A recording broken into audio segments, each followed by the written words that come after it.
Кутман окушуга кечиңиздер менен сүйүктүү телекөрүүчүлөр. Салам Кыргызстан түнкү шоу программасы коомдук биринчи каналда баштады. Саламатсыздарбы? Арубаңыздар кыргыз калкым, бардыңыздарга кутман кеч. Ассаламу алейкум, барсыздарбы? Албетте ишемби күнүн канчалык чыдамсыздык менен күтүп атканыңыздарды, тагыраак айтканда Салам Кыргызстан берүүсүн күтүп атканыңыздарды билебиз. Андыктан биз кызматта. Кадырлуу телекөрүүчүлөр, Салам Кыргызстандын жамааты телекөрүүчүлөр менен аябай тыгыз мамиледебиз. Анткени бүт социалдык тармактарда сиздер жазылган ой пикириңиздерди мониторить этип туруп, эң жүрөккө жакын эстрада өкүлдөрүн, чыгармачыл инсандарын чакырып, сиздер менен түзмө-түз кызыктуу маек кылганга аракеттенмекчибиз. Деги эле бүгүнкү берүүбүз дагы бул берүүлөрдөн айырмаланбайт. Бүгүн өзгөчө берүүнү кылганга аракеттенебиз. Биз менен болуңуздар. Салам Кыргызстан, баштадык.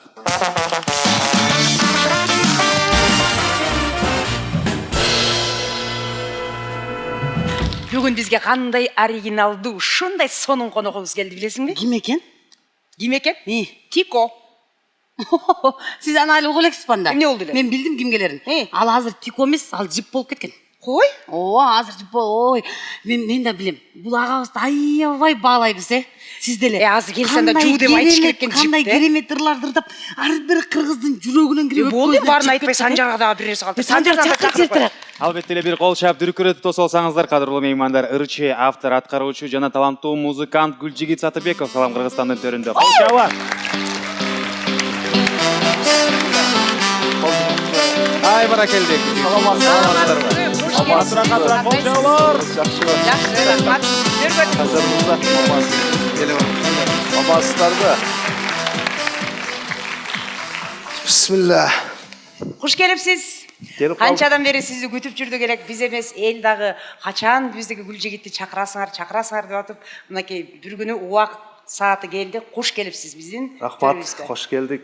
Амансыздарбы? Деги эле телекөрүүчүлөр, дароо эле сиздердин алдыңызда да актанып кетели. Биз Гүлжигит мырзаны буга чейин 1-2 жолу чалганбыз, бирок бир туруп карасаң, Россиянын тиги тарабында, бир туруп Кыргызстандын бул тарабында болуп калат. Деги эле убакытыңызды табыш оор экен. Бүгүн келип калыпсыз, демек бүгүнкү насип болгон экен. Куш келип алыпсыз. Саламатсызбы? Анда эмесе телекөрүүчүлөрүңүз менен, биздин көрөрмандар менен амандашып алсаңыз болот. Ассаламу алейкум. Бизди көрүп аткан көрөрмандар, биздин бүгүнкү аудиториянын көрүүчүлөрү, сиздер менен ушундай жакшы күндө көрүшкөнүмө кубанычтамын. Ассаламу алейкум дагы бир жолу.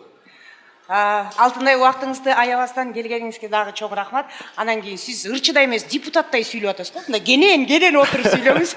Жок, негедир мындай Гүлжигит байке мындай маанайы башкачараак келди. Мүмкүн чарчап келдиңизби жолдон?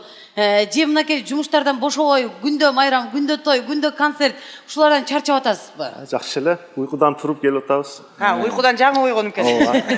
Өзүңүздөр байкагандай чыгармачылык инсандар түнкү саат 11ге чейин эле уктай берет. Туура түшүнүңүздөр. Гүлжигит мырза, деги эле келиңиз, эми бүгүн сизге даярдаган бизде мындай тонна суроолорубуз бар. Ушунун илгеркиден баштайлы. Кайсы убакытка келип туруп, деги эле жигит өзүнүн жашоосунда бир эң негизги суроо болот. Ай балам ким болосуң дейт. Чоңойгондо ким болосуң жигит деп сураган убакта аксакалдар сурайт, ата энебиз сурайт, агаларыбыз, эжелерибиз сурайт деген. Ошол учурда жаш Гүлжигиттин, кичинекей жигит Гүлжигиттин оюна ырчы болуп калам деген ой келди беле? Ооба. Канча жаштан башталды эле ошол? Бизде эл катары бала кезден кыялданганбыз.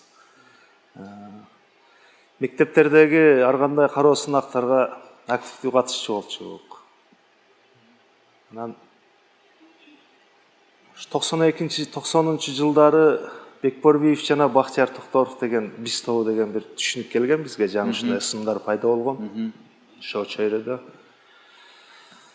кассетанын бир жагын коюп алып, сумканы астыма азып алып, Бекборбиевдин ырларын ырдачмын кошулуп, анан китептерди тизип алып, линейка менен барабан кылып, биз тобунун ырларын ырдачыбыз. Ошол анан жаштын тилегин Сумканы алып аккордеон кыласыз, сумканы. Ооба. Китептерди барабан кыласыз. Ооба. Жаштын тилегин берет дейт. Анан ушинтип сахнага келип, элибизге кызмат кылып калдык. Бирок ошол китептер канча жылдан кийин же канча жашыңыздан баштап аккордеонго алмашты? Канча жашыңызда кармап, үйрөнүп, ырдай баштадыңыз? Аккордеонду 18 жашыбыздан студент болчугам да. Ал кезде жашсыз, чач белден. Акча ауыз аз дейт. Мына эми күлүп ушундай сүйлөшөт. Жанатан бери мынтип бизди үчөөбүз. Коркпоңуз, биз. Жакшы адамдарбыз. Музыкалык бөлүмдөгү окуучу биз менен катар. Анан Сиз деле кайсы жакта окудуңуз, студент болуп? Мен билишиме караганда сиз өзүңүз физкультурныйды бүткөнсүз, спортсменсиз. Дене тарбия бөлүмүнө тапшырдым. Биз менен параллель ушул музыкалык бөлүм бар эле. Анан жатаканабыздагы бир болчу. Кыздар аккордеон тартып ойночу да. Анан кызыгып үйрөнүп калганбыз 18 жаш. 18 жашыңызда, э? Эң алгачкы жолу чоң сахнага канчанчы жылы жана кайсы ырыңыз менен аттандыңыз? Жана кайсыл ырыңыз сиздин Гүлжигит деп бактыңызды ачты? Рахмат. Жана деп койбойсузбу азыр? Кичине жооп жазып кетсин. Жана деп айтты. Жана канча жыл кыйналып сахнага чыга албай жүрдүңүз? Мен да кошуп коеюн. 99-жылы Ош шаарында студенттерден куралган Сагын плюс күлкү деген топ менен алгачкы жолу чоң сахнага кадам койгонбуз. Ошондо түштүктүн бир топ райондорун кыдырып концерт бергенбиз. Ал убакта эми бардык аспаптар мындай жандуу ойнолчу, жандуу ырдалчу. Биринчи сахнага ошол 99-жылдары чыкканбыз. Ал убакта эми оондор жазылып калган. Атыр гүлүм деген чыгармаларым бар болчу. Ошолор менен Аккордеон менен алар. жок, балдар ойноп беришчү. Ошол анан 1-2 жыл гастролдо жүрдүк. Андан кийин айылга барып, айыл өкмөткө жумушка кирдим. Мына ошо образ, ошо эми байкалып калат. Көрсө ким келди десең Гүлжү Сатбек айыл өкмөт образ келген турбайбы? Шляпамды кийип албапмын. Айыл өкмөт иштедим. Ушу маданият тармагында маданият бөлүмү башчысы болуп.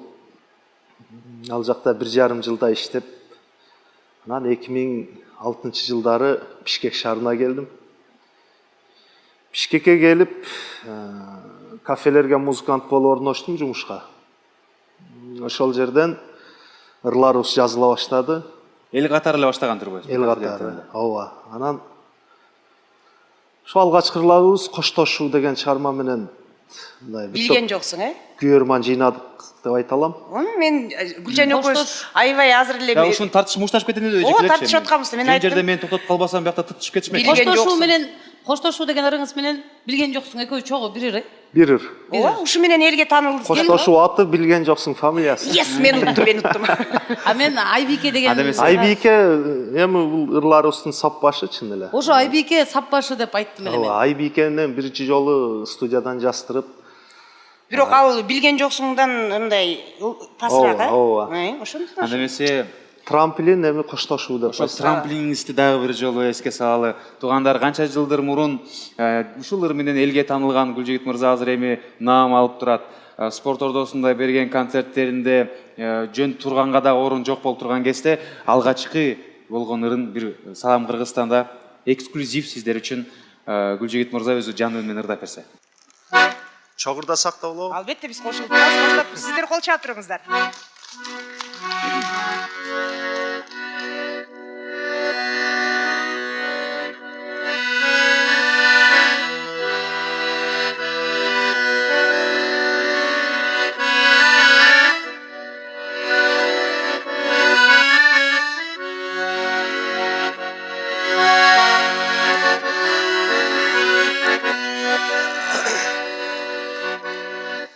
Bilem canım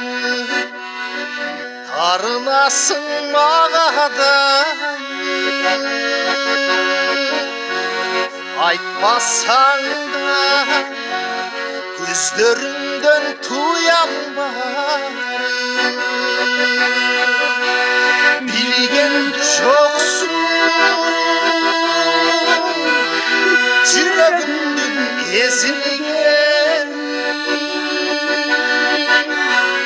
Yalnız sana can düğümdür ilgen Tögöt camığı Koştoşunun göz yaşıdır Geç bolsa da kalыстığın kılar tağır жоксуң кабыргамдын кайышканы астабасың алыстадың сезген жоксуң жүрөгүмдүн эзилген астабасың кете бердиң кете бердиң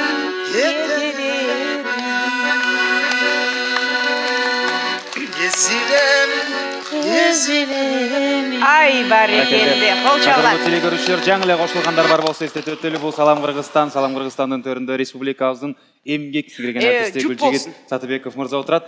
Гүлжигит мырза, ошо экинчи сынырда баштаганга чейин дароо эле бир суроом жаралып атат. Эл арасында сиздин ырларыңыз аябай популярдуу. Бирок эмнегедир телевидениеден, радиолордон сиздин ырларыңызды көп мындай кенен уга албайбыз. Ушунун себеби эмнеде болду экен? Эми бардык нерсеге аракет керек биринчиден. Анан радиолорго алып барабыз чыгармаларыбыз эл катары биз дагы. Эми ар бир радионун өзүнүн мындай ырала турган өзүнүн жобосу болот. Мен ошонун негизинде эле тапшырып кетемин. Мындай коррупция кылгым келбейт. Ошол анан бергендер берип калат, бербегендер жок. Эми айрым радиолор интернеттен алып коюп жүрүшөт. Эми ал чыгармалардын арасында угармандардын баягы суроосу боюнча, тандоосу боюнча жылдын мыкты чыгармаларын алган дагы ырларыбыз бар. Сиздин репертуарыңызды биз байкап көрдүк. Аябай изилдедик. Карап көрсөк, кээ бир ырларыңыз аябай оор басырыктуу экен. Ооба. Мен да ушу суроону берейин деп аттым эле. Мындай илгертен келе аткан бир чоң көйгөйлөрдү көтөргөн ырларыңыз бар. Анан келип туруп эле такыр контраст болуп кетет, Тико болуп кетет, Исфана болуп кетет дегеле репертуарыңыздын контрасттыгынын себеби эмнеде? Ушундай сонун эме билген жоксуң деп атат. Тикоду биринчи укканда эмне деген ыр деп жаман таң калгам да. Тиконун көп эле мындай атын угуп эле мындай Жеңил ырды. жеңил анан мындай тескери кабыл алышат да көбү. Тико бул 21 кылымдын тамсили десем болот бул чыгарманы. Илгерки тамсилдер айбанаттар менен мисал келтирип жазылчу. Эми азыр техниканын заманы Тико ошол. Кичинекей машинанын эле бир кыялы, чоңойсом джип болом. Тамаша көйгөй кылып. Тамаша. Эми буну жашылыктарга, тойлор үчүн мындай тамаша иретинде жазылып калган чыгарма. Анда менде да мындай суроо бар. Эң жакшы көргөн машинаңыз Тико беле же ошондой Тико айдап жүрдүңүз беле? Жок, азыр джип айдап калып. Негизи Тико айдагансыз. Ошо илгери ошо тарыхы эмнеден болду эле негизи ошо Тиконун. Же жөн эле мындай карап туруп, тойдо инсандар, адамдар могу музыкага жакшы бийлет деп туруп жазып койдуңуз беле? Жок, эми мындай эл бийлейт деп жазыш эмес. Элди ээрчитиш керек да негизи. Элди ээрчибеш керек, элди ээрчитиш керек. Анан айтор жазылып калды, Ошто жүрүп эле, Ошто Тико көп. Эмне көп, Тико көп. Ушул эле айтып. Бир жерде мындай автотыгын болуп турсак, ошол жерден бир 30 ашык Тико эсептедик да. Турган жерден эле чанан бирөө тамашалап калды 7 айлык машина деп. Анан ошондой нерселерден улам жазылып калган чыгарма. Исфана деген ырыңыздагы бул тамаша иретинде чыктı эле же да бирөөгө бир намек кылайын дедиңиз беле же кандай бир өзүңүздүн сөзүңүз бар беле, сыры бар беле? Ушунун тарыхын айтып берсеңиз. Исфананы Анткени азыр ар бир жашылыкта бир эле бизде эмес, бүт канчалаган кыргыздар чачыраган дүйнөнү да ырдалып атат ушулар. Исфана Лейлек кызга деп айтылат ал чыгарма. Лейлек жергесине тойго барып, кыздарынын мындай кандай десем, ыймандуулугун көрүп, мындай адамдарга кылган мамилесин көрүп, мисалы бир топ эркек келип атса, ошо жолдон өтпөй мындай тескери карашып, мындай ыйба кылып тургандарын көрүп, анан ыйманыңа береке алып кетем Бишкекке деген ушундай саптар келген да ошол жерде. Азыр сиздин ырларыңызды жаштар ырдай баштады. Алмаз Шадаев деген ырчы мырза мага баары бир деген чыгармаңызды ырдап, ушул Алмаз Шадаев ырдап аткан ырды Гүлжигит Байкем ырдаганын вариантын балким көрөлектер көп чыгар. Оригиналын укпай эле өзүңүз ушул мага баары бир деп айтасыз. Өзім атқарып берейін эми. Мынакей кол чалып. Бир гана салам Кыргызстанда.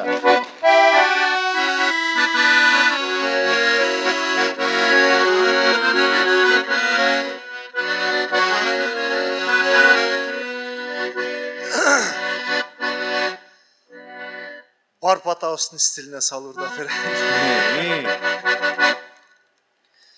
Geçe tikкен дарагым мөмө берет дедиңди, жерге көмгөндөн эгим өнө берет дедиңди, мыны шинтип базарым өтө берет дедиңди, айтканымдын баарын эп көрүп. Бул бечара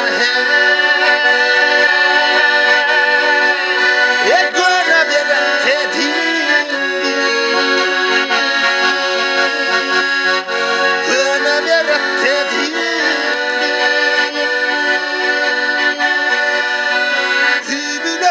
Al geçip tentip gitti deysin, beni çalıp başkanı yerçip gitti deysin, büyütün ölçüdamay içip gitti deysin, yeğenim mağa bari.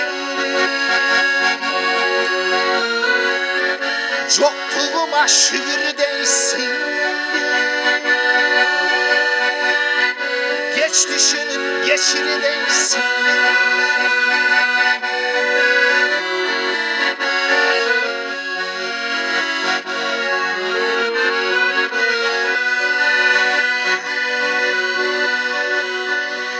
Çeçekey çildede gülbey beret dedimdi, ırıskısın dudayın yüzbey beret dedimdi, akıl açsam ben sana süyley beret dedimdi, aytkanımdın barın hep göreyim. Bu beçarayı hep tüte beret dedim.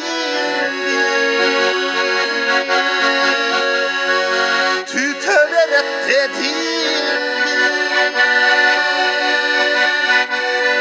hübülösün al geçip tentip gitti deysin, beni çalıp başkanı yerçip gitti deysin, büyütün ölçün abay içip gitti deysin, yemeğim bana var. Kuyruk enes buyruk ceysin, geç düşünüp geçir değilsin. Yemin mağa bari. Барекелде. Жашаңыз, жашаңыз. Эмик аккордеонуңузду чечип койсоңуз. Кандай сонун. Бир кол чап койсоңуздар Гүлжигит мырзага. Гүлжигит мырза, ыраазычылыгыбызды билдиребиз. Рахмат. Биздин Салам Кыргызстаныбыздын 7-чи сезонубуздун салтка айланган суроосу бар. Кыргызстаныбыздын, кыргыз элибиздин, жерибиздин жаркын келечеги жөнүндө эстеткенде, элестегенде сиздин оюңузга эмне келет? Болгон бир 2 сүйлөм менен айтып берсеңиз. Келечек Кыргызстан кандай болот? Келечектеги биздин муундар келечек өтө жакшы жашашат. Ар бир кыргыздын баласы бай болот. Себеби суудун башында жатып алып эле суу сатып бардыгы тынч жашашат. Мен ойлойм, дүйнөнү убагы келгенде Кыргызстанга бүт жыйнашып алат болуш керек. Ошондо Кыргызстан жалпыбыздын үйүбүз деген сөздүн маңызы уюткузушунда чыгат деп айтат элем. Омин, айтканыңыз келсин. Омин. Көзүңүз да ачык окшойт, жакшы айттыңыз келечеги. Анда эмесе Сүрөткө түшөлү. Инстаграмга сүрөткө түшөлү. Сиздин Макул. телегөрүүчүлөрүңүз дагы, сиздин көрөрмандарыңыз дагы ой пикирлерин жазып бир кубанганын билдирип койсун. Кол чаап койсоңуздар тамам. А бирок Гүлжигит байке биз сизге суроолорубузду берип бүтө албай калдык. Дагы Азыр келсин, эфирден кийин кетпей турасыз, сыртка чыгып алып өзүнчө сүйлөшөбүз.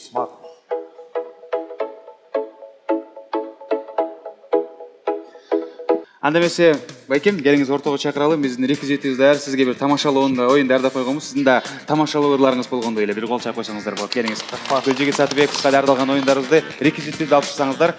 Биздин жигиттер биз үчүн сиз менен чогуу мен катышам, атаандашыңыз мен болом. Ошондуктан баарыбыз оңой. Келиң сен алгач бул жактан байкем колдоруңузду киргизесиз. Бул жаңы Салам Кыргызстандын көйнөгү.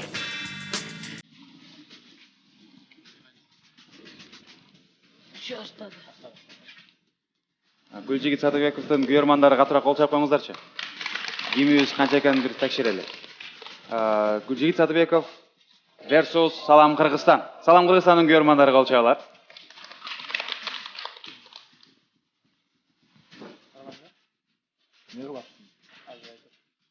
Кара. Ортого. Ого, кол чабалар. Гүлжигит байкем, ортого жакыныраак чыгыңыз. Бери, бул жакта сиз турасыз.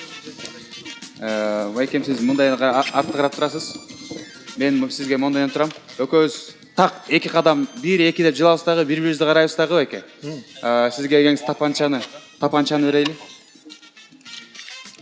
Дуэлге İçinde чыгасыздар. бар да. Буларды бул кадимки эле степлер, промышленный степлер ушулар менен бири-бирибизди атып бул шариктерди жарып бүтүш керек. Бетке айтмай жок. Келиңиз байкем, жакыныраак туруңуз. 2 кадам. 1-2 кеттик. Дуэлге чыгат. 2. Болду. Салам Кыргызстанда дуэль. Кеттик анда. Баштаңыз. Sen başla. Болду. Эми сиз. Мен Ушул бойдон жан дүн менен ырдап берсеңиз байкем. Аккордеону жок эле өзүңүздүн үнүңүздү эле угалчы. Мен ойлойм, эң оригиналдуу сахналык костюмуңуз ушул болсо керек азыр. Бул ырдыдаганда мындай костюм менен ачы эч качан ырдаган эмессиз. Азыр атышкыча ырдайсыз байкем. Эмесе кол чап койсоңуздар болот.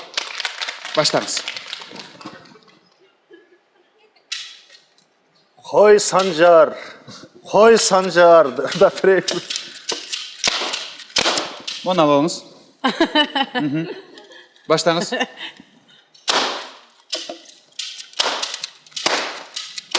жак окуп калган окшойт. Берилип кеткен үчүн ырдабай койду байкем. Жыррап эле атолду тарс эле. Өчүңүз бардай аттыңыз го. Билбейм мен сизге эмне кылдым аябай өчүңүз бар окшойт мага. Келиңиз болду. Jo men şarjar otam da. Unda baya telefondan nigir oynayın da. Ошондой Kızık otmayım. Ырдап берсеңиз байкем, ырыңызды. İsfana araladım izlegenim sen gana kara közüm jolugan bu men sağa jolugu жалгыз эмес жеңен келди кошулуп а сен болсо сүйлөбөйсүң созулуп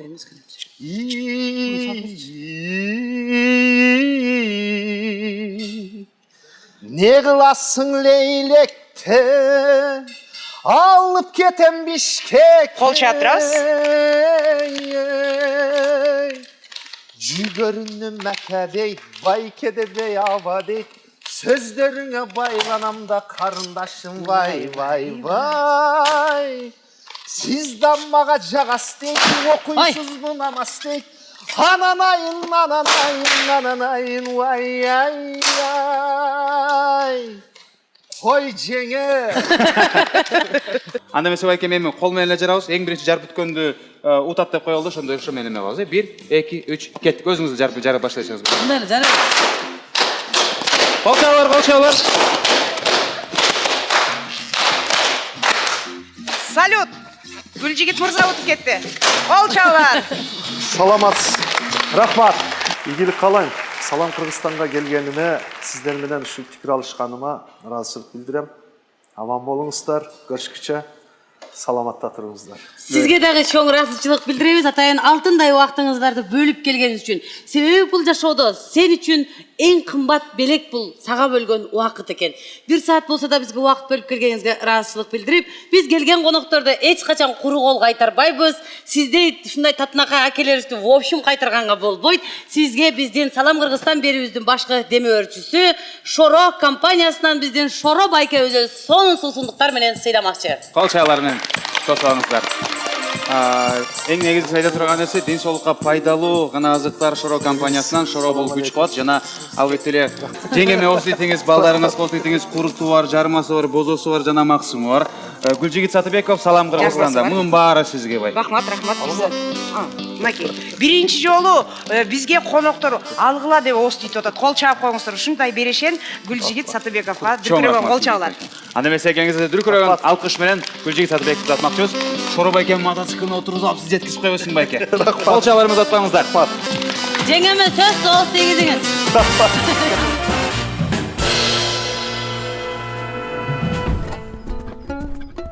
Илгери бабалардын заманында батыр жигит айдай сулуу кызга ашык болуп калат. Көп өтпөй жигит жактырганы менен кыз куумайга түшөт. Сулууну кууп жетсе, эмере тартып жүзүнөн сүйөт. Ал эми жетпей калса, кыздан 40 камчы жеп, элдин алдында уят болот. Эгер кыздын көңүлү болсо, жигиттин жетишине тымызын өзү жол берген. Бекеринен элде алыс жолго арыштуу тулпар сурагыча байсалдуу сапар тиле деп айтылбаса керек. Максым Шоро, көчмөндөр суусу.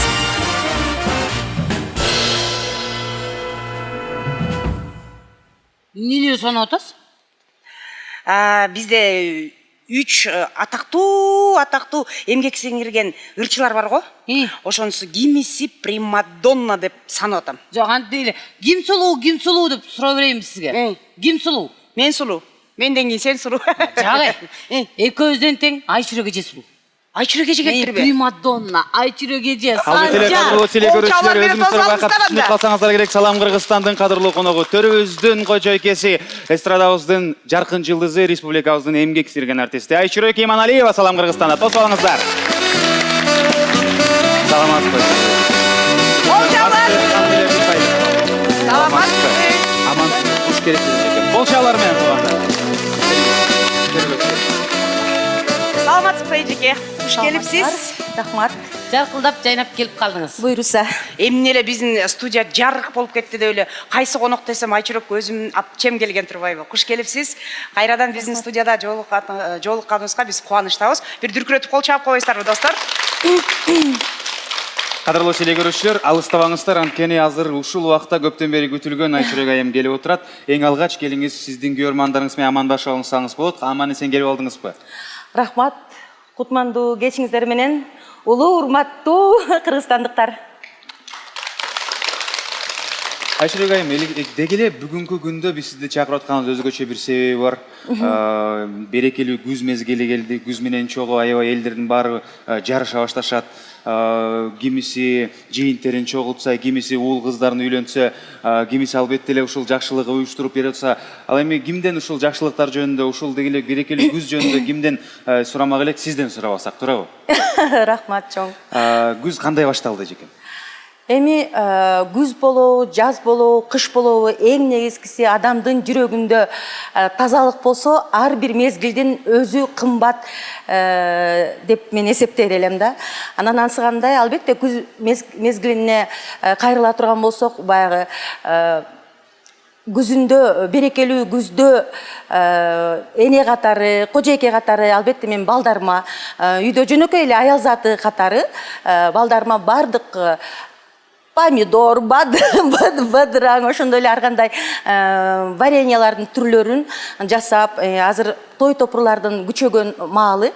Анан баарын өзүңүз эле жасайсыз, кадимкидей эле банка жууп, банканы. Мен өзүм эле жасайм, анткени мен өзүм кыргыздын кызымын. Биз Голливудда жашап аткан жокпуз. Керек болсо баягы чоң великая страна Россияда да жашап аткан жокпуз. Алакандай кыргыз эли баарыбыз бири-бирибизди тааныйбыз. Эгерде азыр бири-бирибизди сурай келе турган болсок, баарыбыз бир тууганбыз.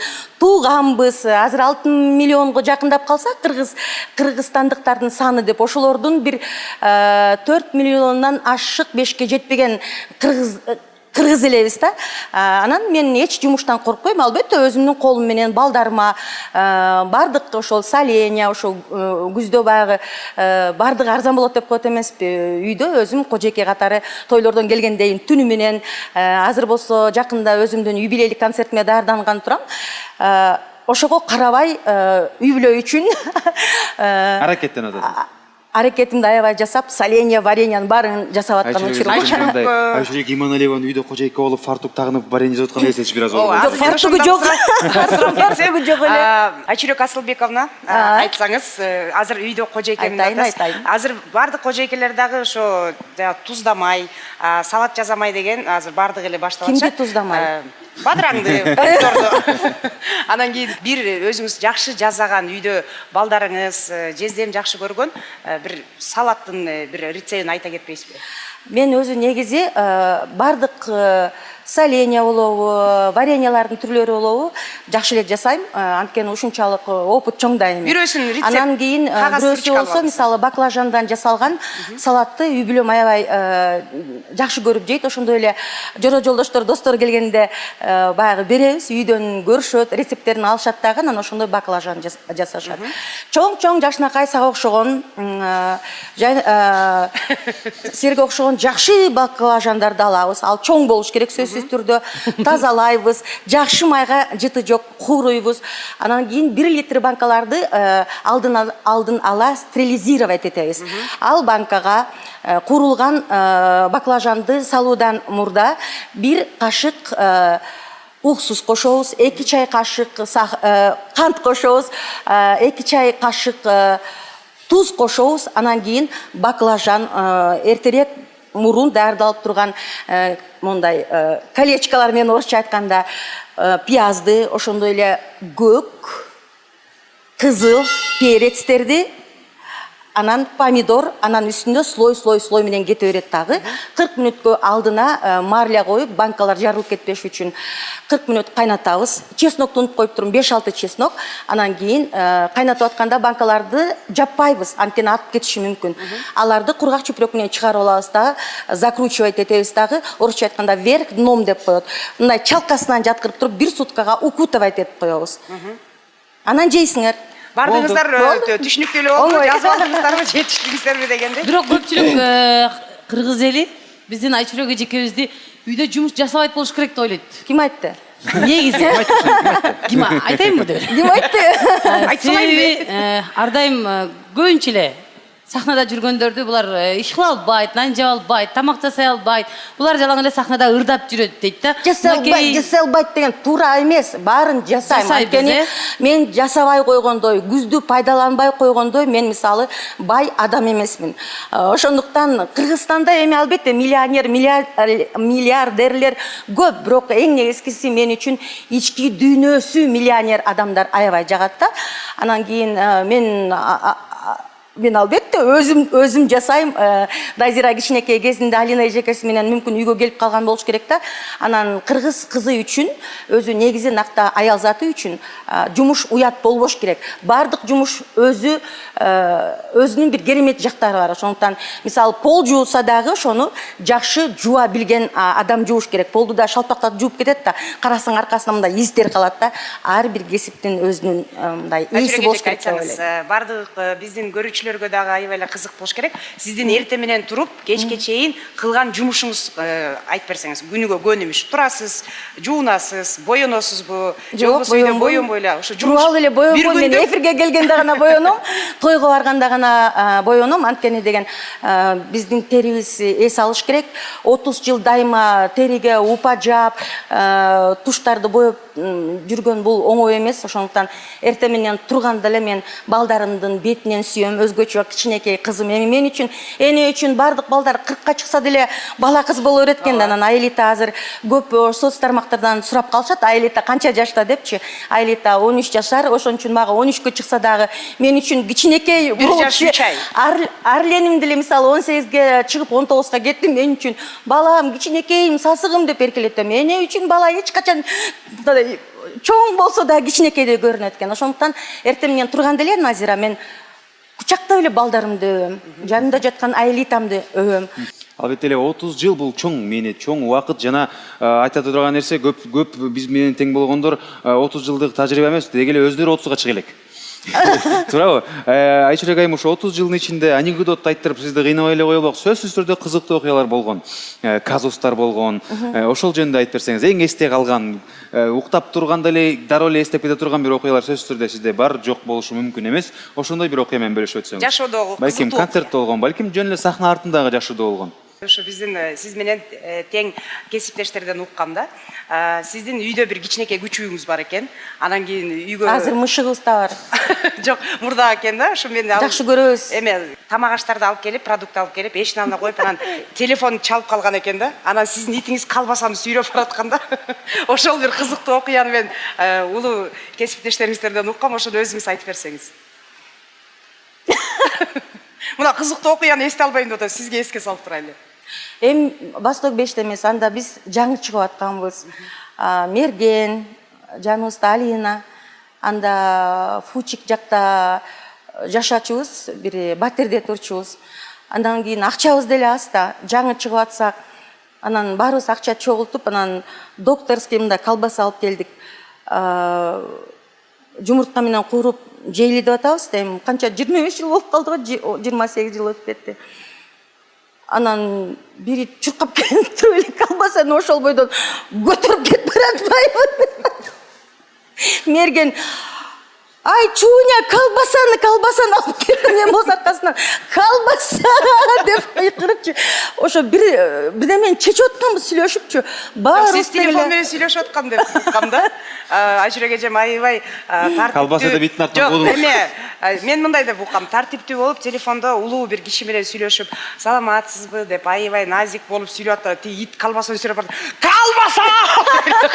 Айчүрек эжем үнү башкача болуп кеткен. Ошо чын беле? Мүмкүн ошондой болгондур, эми дайыма ошондой бир окраскалар кошулуп кетет да. Ошондой болду деп эле эсептей берели анда. Айчүрек эже азыр эле өзүңүздүн оозуңуздан угуп калдым. Мерген байке үйүндө тоок багып, анан кийин баардыгын атын эме бул Айчүрек, бул Алина, бул деп ошентип ат коюп койчу экен го. Сизди азыр эмне дечи эле? Арчемде крыша дечи сизди? Чуня да? Мерген байке ушундай аттарды койчу да, ошо эмнеге Чуня деп сизге ушундай ат коюлуп калган? Мергенге кыскартып айтканга Айчүрөк деп айтып отургандан көрө кыска эле айткан удобно болгон болуш керек. Ошондуктан Чуня деп. Анда эмесе аябай кызыктуу окуяларыңызга ыраазычылыгыбызды билдиребиз, Айчүрек айым. Чоң рахмат. Көп учурда бизде улуу мундун өкүлдөрү келгенде биз албетте эле бир суроо сурайбыз. Өзүңүз айтып калдыңыз, сиздин убагыңызда Гүлсүн Мамашеванын эжекелеринин убактысы болчу. Ал убакта Гүлсүн эжекем концертке чыкканда, ай, эми биз Айчүрөктү уккубуз келип атат деген убакыттар, эми азыр сиз эми улуу мундун ордуна келип жаш муун өсүп келатат. Сиздин көз карашыңыз боюнча азыр жаш муун, эстраданын өкүлдөрү деңгээли кандай болуп атат? Ырларын, клиптерин көрүп атасыз, кайсы нук менен кетип атат, эл эмнени жакшы көрүп атат деп ойлойсуз? Албетте жаштар бул Алла Тааламдан берилген нормалдуу көрүнүш. Улам өзгөрүүлөр кирип туруш керек, жаштар өсүп туруш керек. Өзүң билгендей мынакей, мен ошол жаштарды дайыма колдоп келем. Бир эле мисал кичинекей алып келгенде, көптөгөн жаштар менен чет жака барып, эл аралык конкурстардан Кыргызстаныбызга мен өткөндө отуруп алып эсептедим, анткени биз буклетибизге жазышыбыз керек болду. Акыркы 6 жылдын ичинде Кыргызстаныбызга канча байгелүү орунду алып келдик деп бардык барган жерибизди эсептесем, баш аягы 10дон ашуун гран-при бирөө арасында экинчи орун, калган баары тең Кыргызстаныбызга биринчи орунду алып келтиребиз. Бу да болсо менин жаштарга болгон көз карашымдын түздүгү. Бу да болсо ошол шоу бизнестеги менин тамчыдай болсо да кылып аткан кичинекей кошуп аткан салымым деп билем. Мен жаштарды башынан колдоп келгем, дагы да болсо колдой берем. Келечек жаштардыкы, Кудай буйруса Аэлитадагы ушул искусство чөйрөсүндө аралашсамбы деп турат, бирок келечек алдыда дегендей шоу бизнеске баш оту менен кирип кеткенден кийин чыгыш аябай кыйын болот. Кыз балага сөзсүз түрдө билим алыш керек. Ошондуктан биз азыр эмдиги жылы Кудай буйруса колубузга дипломду алабыз. Фортепиано бөлүмүн эмдиги жылы бүтүп атабыз. Быйыл бүтөбүз. Быйыл гос экзамендерди берет экенбиз. Ошондуктан мен жаштардын өсүп, изденип атканына мен көз карашым албетте түз. Айшура эжеке чоң рахмат сизге. Эгерде бизге мүмкүнчүлүк болсо 2 түн 2 күн тынбай сүйлөшө берсек дагы кебибиз бүтпөчүдөй. Аябай кызыктуу маегиңизге сизге терең ыраазычылыгыбызды билдиребиз. Анда эмесе мурунку келгениңизде Кыргызстан сиз үчүн эмне деген суроого аябай сонун жооп бергенсиз, ал дагы эле эсибизде. Эми эне катары жана Кыргыздын эң таланттуу бир кызы катары, эстрада өкүлү катары жана эмгек сиңирген артистибиз катары Айшура эжеге айтып берсеңиз, кыргыз элибиздин, кыргыз жерибиздин жаркын келечеги дегенде сиз кандай элестетесиз? 2 сүйлөм менен. Кыргыз элинин жаркын келечеги али алдыда. Эч убакта биз жакшылыктан үмүтүбүздү үзбөшүбүз керек. Ар дайым патриот болушубуз керек. Ар бирөөбүз өзүбүздөн башташыбыз керек. Ар ким өзүнөн баштаганда гана жапатырмак менен көпчүлүк менен биз кичинекей Кыргызстаныбызды, кооз Кыргызстаныбызды көтөрө алабыз. Ошондуктан биздин кичинекей Кыргызстандын келечеги али алдыда. Кудай буйруса эч качан жакшылыктан үмүт үзбөйлү. Кыргызстан сиз үчүн эмне деп жана айткан сурооңа, Кыргызстан бул менин чоң үйүм деп айта алат элем. Анда ошол эле интернетке сүрөткө түшөлү дагы буйруса биз дагы кийин айтып жаталы, бул жакта мен болгону эле 29-дамын, уже салам Кыргызстандагы сүрөт деген кеп болсун. Анда эмесе жылдыздуу селфи Айчурек Иманалиева менен.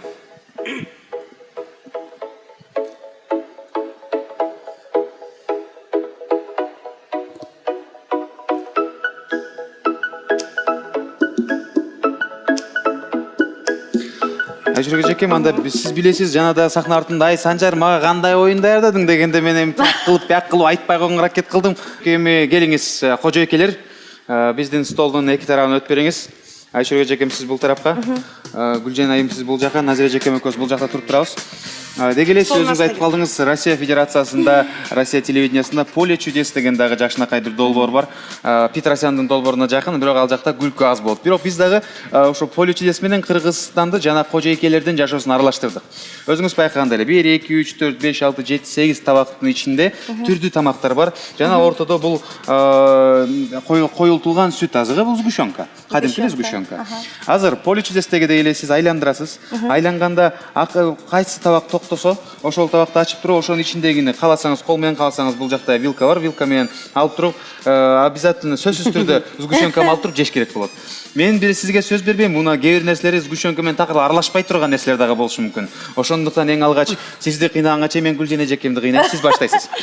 Анда эмесе, салам Кыргызстан, биз баштадык. Катуураак кол чаап койсоңуздар. Поле чудес. Поле чудесте өзгөчө тамак поле чудеси. Кожойкелер, элестеткиле, силер гастролдон келдиңер, кухняңарды муздаткычты ачсаңар болгон нерселер ушулар болушу мүмкүн. Тамак даярдаганга убакыт жок, бирок курсак аябай ач, ошону жеш керек. Ошону жеп атканда дагы эмоциялар аябай маанилүү. Эмне жөнүндө элестетип кеттиңер, эмнеге окшошуп кетти, ошону дагы айтып бериңиздер. Гүлжан айым, айландырыңыз анда эмесе. Акырын айландырыңыз, сындырып ийген адатыңыз бар. Реквизит араңдарды көргөндө тарс этип сындырып ийет. Токтоду. Мына. Токтоду эми буну ачат экенсиз. Эмне болду? Смылады. Эмне болду экен? Неге эле сизди мындай башынан эле кыйнайын деп атсам, оңой түшүп калбады банан менен сгущенка ишо кандай сочетается. Сочетание сайга жакшы. Ос тийиңиз анда. Кол чаап колдоп туруңуздар. Ар бир адам деги эле бир тамакты жеп атканда, бир даамды татып атканда бир нерсе менен мындай ассоциация болот экен, элестетет экен. Банан менен сгущенка аралашканда эмнени элестеттиңиз? Маймыл. Маймыл элестетип алдыңызбы? Анда эмесе банан бүттү. Анда эмесе дайыр жол кол чаап койсоңуздар, эми Айшура эжеке сиз айландырыңыз. Көрөлүчү кайсыга токтойт экен? Токтодук. Айшура эжеке, бул табакты ачыңызчы, эмне бар экен, кана көрөлүчү. Ай, карагылачы тургандар, шпроты в масле. Майланган шпротту сгущенка менен кандай болот экен чогуу текшерели. Анда эмесе келиңиз эжеке, алыңыз. Тарелка бул жакта турат, табактын жанында. Бисмилла. Алтыным жесе Санжарик. Аш Сен болсун эжеке. Кыргыздын улусуң да, ошондо бизде мындай макал бар да. эмне болсо дагы эркек башташ керек. Ошондой бар Өргө беле? дейт. Жигиттер баштаса ошондон бысмылда келе кой. Ай чүрөкө жекем өзү. Келе кой. Ой, алтыным бизе кандай экен. Ой. Аябай жакшы экен. Жакшы экен. Анда эмесе чүрөкө жекем, сизге 1 балл ишти айтса болду. Бирок эми конокко келгенден кийин тамагын жебей койгон болбой калат кызда дагычы, ошон үчүн сиз дагы алып коюңуз колчак. Ой, алтыным билесе. Айчүрөкө жакшы эмеден чыгып кетти. Оода. Кандай экен, Санжар? Шпрот менен аябай жакшы болуп Жакшы болуп экен. бекен? Тим эле борсоктой. Чын. Чоң энемдин борсогун Келе кой, Санжар. Жок жекем сиз жеңиз. Жакшы бекен? Анакей жакшы экен жеке. Кол чапкандар. Анда эмесе кийинки эми Назира жеке мен Санжар менен аябай ачык болуп кеттим деп атты эле. Эми Назира жеке айландыр. Муну сындырып салбаңыз сиз дагы. Кеттик. Кайра балыкка түшүп калсачы. Балга түшсө болбойт. Кийинкисине кетип калабыз. Токтодук. Бисмилла. Бул эмне экен? Жумуртканы колуңуз менен кармасаңыз болот. Кол менен кармап, сгущенкага алып туруп, ос тийиңиз чыгана көрөт. Кол чаап койсоңуздар. Ушу баарын жешим керекпи? Жей бериңиздер турганча. Батан бери алып баратып ачка деле болдуң да жей кой. Сонун бекен? Жок, жебейм. Рахмат. Коюп койсоңуз болот калганын. Баарын жеш керек дегенде шарт жок. Колдоп турсаңыз болот. Айтып койсоңуз мындай. Жумуртка менен сгущенка жегенде ассоциацияңыз эмне болду? Эмнени эстеттиңиз? Жумуртканын жыты деле бир башкачараак болот го. Анан эми жанагы кээ бир жумурткалардын ичинде эмелер жөжөлөр пайда болобу дегенде жыт болот го, ошондой экен да. Ошо как раз ошондой жумуртка болчу негизи эле. Палагыды деп коет го. Анда эмесе Гүлжан эжеке сиз айландырыңыз. Ал эми теле көрүүчүлөр айтколу, бул тамактардын баары адал, таптаза. Эми сиз ачыңызчы Гүлжан айым кана. Аябай сгущенка менен жумуртка болбойт. Сизге деги эле мындай аябай жолуңуз бар экен. Биринчиси банан, эми сосиска. Формалары окшош.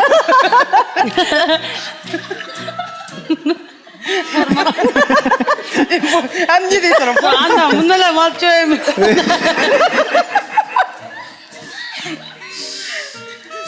Эмнени элестеттиңиз?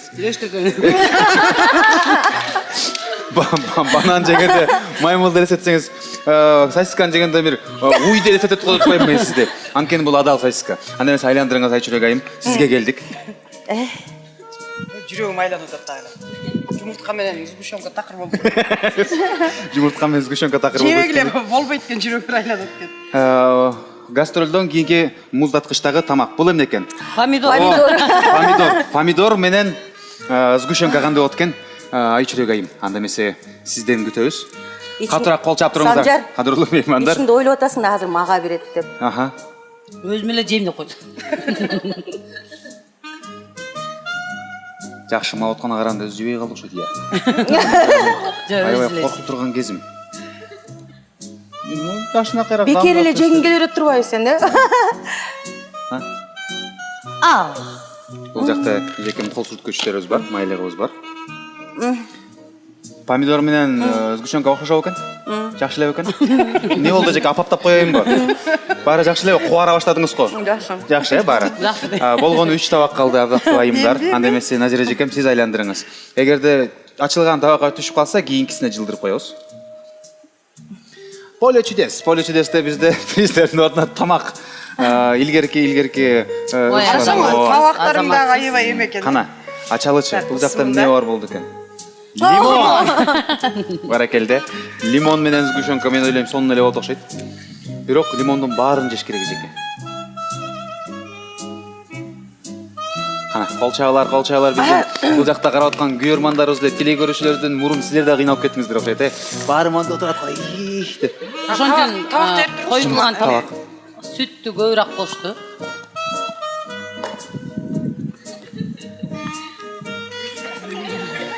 Эмнени элестеттиңиз эжеке? Кыйнабай турчу чайнап алайын дебейсизби? Туугандар, Назира айымга бир катуураак кол чаап койсоңуздар. Жок, болот экен. Болобу экен? Анда эмесе күндө ушинтип тамак эртең мененки тамакты жесеңиз аябай пайдалуу. Жок дегенде уйкуну ачат. Анда эмесе Экөө калып туруп эжеке. Айчүрөк эжеке ушундай бирден эле ачып койбойлу, тегерекпей. Макул, келиңиз, кана көрүңүзчү. Өз алдыңыздағылар, э? Соленья деп отты эле жакеме дароо өзү чыкты го. Жана дегеле сиз аябай мындай жолуңуз бар экен, Бүт сон мындай кылбай жакем. Сиз коноксуз да. Сиз мо сырды сиз эле жеңиз жаке. Анткени конкурстун автору биз өзү чечебиз, сырды сиз жеңиз. Мен дагы жейм. Формасы окшошкон го. Кол ийисине тартат болду. Үчүнчү жолу. Сиз баштагыз жаке. Колуңуз менен кармалсаңыз болот, Жолду да чоңурагын эле жеп. Келиңиз. Айчурак айым. Иә. Сонун жактырган. Эми сыр менен албетте эле муну күндө эле элдин баары эле жеп жүргөнсүз. Сону бир кол чаап койсоңуздар болот тургандар. Бул албетте эле Салам Кыргызстандагы дегустация болду. Айчурак айым убактыңызга ыраазычылыгыбызды билдиребиз. Бул жашоодо эң кымбат болгон бул адамдын убакыты. Эми келиңиз сиздин ушул мүмкүнчүлүк менен колдонуп 30 жылдан бери чогулткан күйөрмандарыңызга, теле көрүүчүлөргө болгон саламыңызды айтып алсаңыз болот. Андан соң биз сизге даярдаган белек бермекчибиз. Ар дайым Кыргызстаныбызда тынччылык болсун, бар болуңуздар, аман болуңуздар, жан дүйнөңүздөрдү жагымдуу музыка коштоп турсун. Салам Кыргызстан.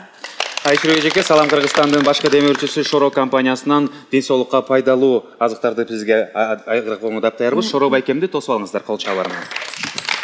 Бул белектин баардыгын үйдөгүлөргө алып барып, жашынакай, ден соолукка пайдалуу. Албетте сизди Шоро байкебиз өзүнүн мотоцикли менен сизди үйүңүзгө чейин сонун кылып жеткирип коет. Айта турган нерсе, Айчурак эжеке көчөдөгү максым шоролорду куюп таптаза бойдон сатылгандарды жакшылыктарыңызга дагы буйрутма кылсаңыз болот. Ал үчүн Шоро компаниясынын сайтына кирип эле ошол бойдон бочка бойдон эле алып келип берет. Кандай сонун нерсе. Кааласаңыз үйүңүзгө тең алып келип бермекчибиз.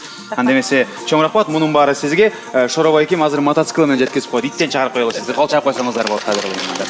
Айчурак Иманалиева Салам Кыргызстандын төрүндө болду. Кол чабуулар.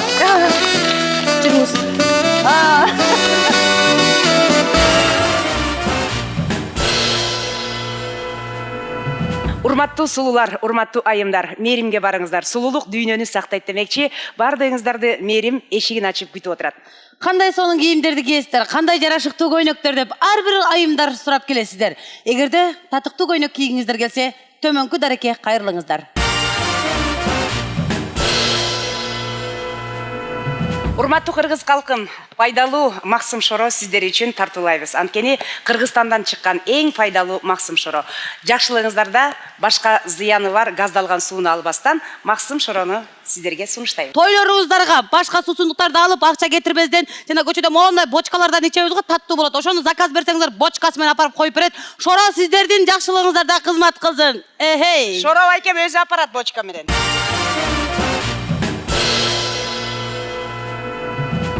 Мен таарындым. Эмнеге? Мен таарындым. Таарынсаң таласка путевка бар, берейинби? Жок, таарындым. Эмнеге таарындың? Гүлжигит акеге таарындым. Не жөн эле келинчегиң барбы деп сурап койсо айтпайт, каадаланып жөн эле. Эми ошого да таарынасың го. Жөн эле айта бербейбим, жөн эле айта. Кудайдан жашырбаган пенде эмнеге жашырат? Эми өзүнүн ар бир адамдын сыры болот да. Эми ушу үй бүлөсүн сыры кылганда мен жинди болуп калыптырмын эми. Кой турсаң каарма. Келип отуруп эле сүйлөмөксөм болот, энче монтип каадаланып эле. Мендечи бир эме сыр бар, сен менен бөлүшөйүнбү? Жей турган сыр жейсиңби? Жок, жебейм. Гүлжигитте жаман керсеген бала экен, Бирок эме мен жакшы бала деп укчум да, бирок минтип эле эме биздин тоңго түшпөй эле жай сүйлөсөмбү деп ушунусу жаккан жок бала. Кишинин аркадан шубаган жаман жакшы көрөсүң. Сен деле үйрөнбөдүң, сыныктан башканын баары жугушту. Болгону үй бүлөсүн эле айтпаган болбосо нормально. Ооба, нормально. Эмгек сиңирген артист болсо жана нормально болсо аккордеонун көрдүңбү? Кыргызча скотч толуп турган. Эмне, тойдо жүрөт, нары бери жүрөт, скотчто ойло койбойбу? Ал эми ошону аккордеон аңдып отурдуңуз. Конечно, зым менен байлап сыңыратып. Мен акемди жамандабай калыңыз. Ким эле? Сиз эжеңиз эле кыйратып кеттиби? Эмне мен эжем? Мен эжеңиз эле кыйратып кеттиби? Жөн эле келип алып отуруп, менен монтап. Анан мен деген анан кийин жан дүйнөсү начар адамдарды не признаю деди го.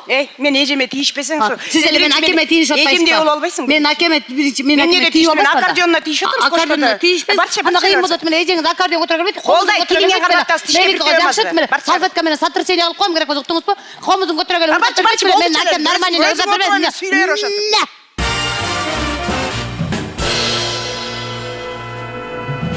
Убакыт зымыраган кош бүгүнкү берүүбүз дагы соңуна келип жетти. Бир жумадан кийин кайрадан амандашканча эсен туруңуздар. Албетте бүгүнкү көрсөтүү сиздерге жакты деген ишеничтебиз. Жакшы жатып жай туруңуздар. Жылмаю өмүр узатат, жылмайын унутпаңыздар. Салам Кыргызстан сиздер үчүн. Санжар, Гүл жана Назира. Салам Кыргызстан.